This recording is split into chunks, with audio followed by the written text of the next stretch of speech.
Bà,ខ្ញុំបាទសូមលំអរកាយក៏ដូចជាគោរពនឹងជម្រាបសួរទៅកាន់ពុកម៉ែបងប្អូនទាំងគ្នាចូលមកកាន់កៅនៅតម្រុយរបស់វៀតណាមប្រចាំថ្ងៃទី14ខែ8ឆ្នាំ2026បាទតើមុនឆ្នាំតម្រុយថ្ងៃថ្មីអត់មានសំពឹងឲ្យពុកម៉ែបងប្អូនទាំងគ្នាជួយ like ក៏ដូចជា subscribe និងបើកសារកណ្ដឹង admin ម្នាក់មួយផងបាទអានេះគឺជាតម្រុយកាពីសាមញ្ញបាទដែលមានឲ្យពុកម៉ែបងប្អូនយកទៅលេងកាពីសាមញ្ញអត់មានឲ្យស្រូវក៏ដូចជាអូកៅបាទគឺឃើញថាយើងចូលអូស្រូបាទ2ប៉ុសបាទជាអូស្រូ2ប៉ុសបាទនៅ BD អត់មានឲ្យត្រេងស្រូ6ស្រូ8បាទមកស្រូ9ស្រូវ៉ែនតាពុកម៉ែបងប្អូនទាំងគ្នាអើយបាទតោះអត់បានចូលចំចូលតែរឿងបាទនឹងអុកខ្ទង់បាទហើយចូលលេខត្រឡប់បាទ8គុតស្រូ8បានមកក្របដែរបាទ3លេខស៊ីមកក្របបងប្អូនទាំងគ្នាអត់មានឲ្យ6 8គុតបាទវាចេញ5 8គុតស៊ីមកក្របស្ដាយខ្ញុំយ៉ាងបងប្អូនទាំងគ្នាអានេះស៊ីមកក្របបាទ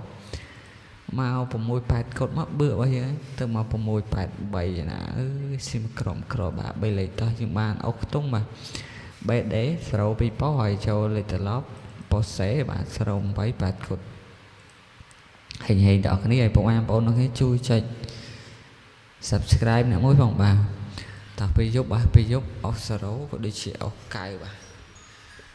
អុសរ៉ូអុកៅដែលមានចូលបងប្អូនទាំងគ្នាយប់ស៊ីស្អាតបាទមិនចូលទេតើការផ្ទឹងផ្ទាត់តម្រុយយើងមានតែប៉ុណ្្នឹងតែយើងទៅមើលតម្រុយថ្ងៃថ្មីតែម្ដងបាទថ្ងៃទី14ខែ8ឆ្នាំ2026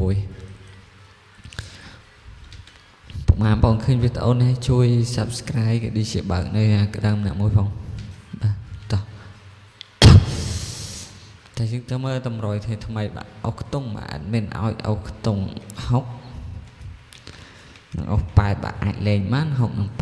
8ហើយត្រៃបាទសម្រាប់6គឺមាន6 6 7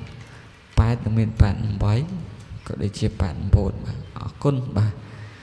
ហើយក្របធំយើងមានចំនួន3ក្របបាទយើងមាន6 7 8និង4 12គុណតើ super ហេងដល់គ្នាបងប្អូនទាំងគ្នាហើយកុំភ្លេចជួយ like ក៏ដូចជា subscribe បើកសារកណ្ដឹងម្នាក់មួយផងអរគុណជម្រាបលាបាយបាយ